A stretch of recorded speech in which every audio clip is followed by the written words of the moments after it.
Hey everybody, happy Sunday afternoon. Today I'm going to talk a little bit about coping strategies if you're dealing with anxiety. That's something I've dealt with my whole life. As I've gotten older, it's gotten worse.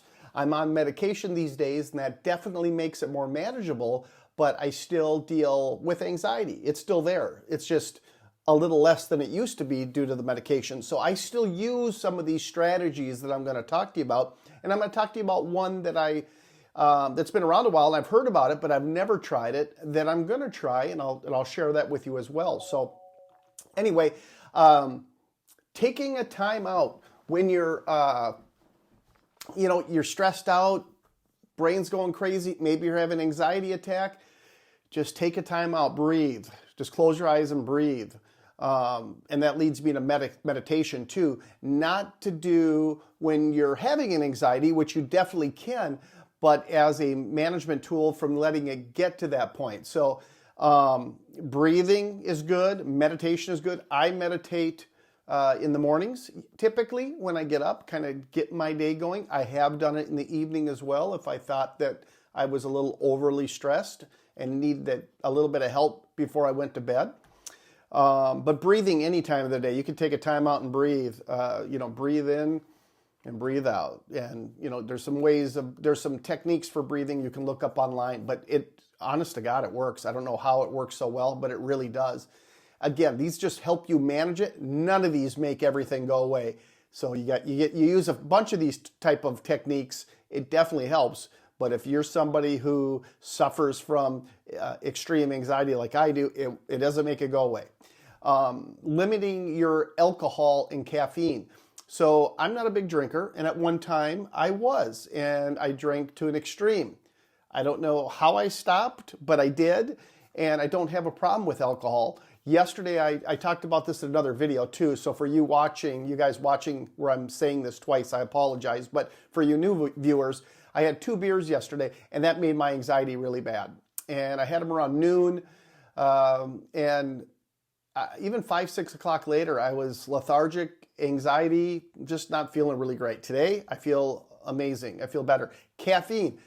Well, I drink caffeine every morning, but if I overdo it, the anxiety can come on. Now, excuse me, I take a medication every morning for anxiety. I know I brought that up, but since I've started that medication, drinking caffeine does not bother me as much as it used to. Before the medication, I could do like a quarter cup of coffee and that was it. My heart would be racing and anxiety really bad if I did more than that. For some reason, that medication kind of knocks that caffeine out, where it does help me get up and get going, but I don't have those issues with it that I used to have. So maybe for some of you that are on medication, it's okay to drink. Maybe for some of you who aren't on medication, it's causing you issues. And for some of you that aren't on medication, it may not be causing you any issues. But for some people, caffeine can be really bad. I'm one of those if I wasn't on medication. Getting enough sleep, that helps me immensely. If I don't get a good night's sleep, the anxiety is really bad the next day. It's really bad. And then going to sleep that next night, that second night, is really impossible because even though I'm so tired, I'm so worked up that I will just lay there in a panic attack and anxiety attack all night. Now, again, since I've been doing these techniques and I've started medication, I'm much better with that. I haven't had a night with no sleep in a couple of years, believe it or not. And that's coming from a person who their main issue with anxiety and everything was sleep. So it's a big deal. Accept that you cannot control everything. Being the owner and CEO of a very large company for many, many years, I wanted to control everything. And even though I kept hiring more and more people to help out and put in different roles, I still wanted to micromanage, and I guess that has to do with my autism diagnosis as well, but it got really bad. But I finally got to the point where, yes, maybe if I handle it, it'd be the best way it could be handled. I'm not going to fail. I'm going to do it really well, but maybe I needed to step back, give those chores to other people, and let them do them and deal with what it is. And if I don't have the right person in there because they're not doing a good enough job, get somebody else. But I just can't do everything. And that works that way in many aspects of my life. I've just got to let things go. If I can't change it, I've just got to let it go. And that happens a lot. Maintain a positive attitude. That can be hard sometimes, but I do my best to always have a smile on my face. And if I try to be happy, I seem to make myself more happy.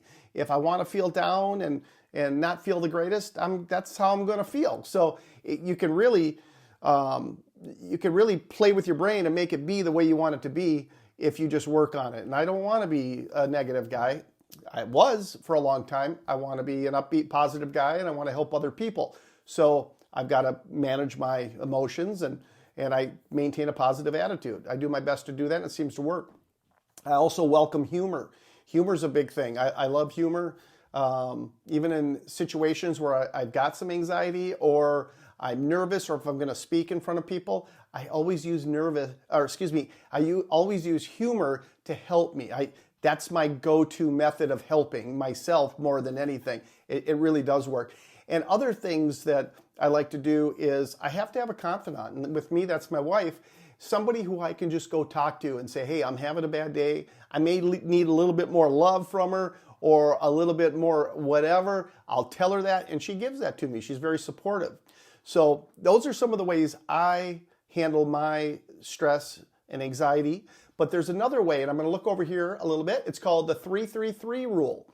Something I've heard about, but I've never tried. So as I'm reading here, I'll tell you what this says here. So when you're having an anxiety attack or you're just feeling really anxious, you name 3 things that you see. Look around, name 3 things do you see. You can say it out loud if you want or in your mind. Name 3 sounds that you hear. So listen, name 3 sounds, and then move 3 parts of your body.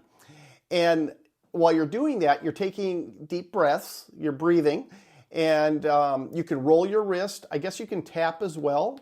I guess that's something, while you're doing it, you can roll your wrist or tap, and I guess that brings you down. It takes your mind and puts it off onto things other than the anxiety.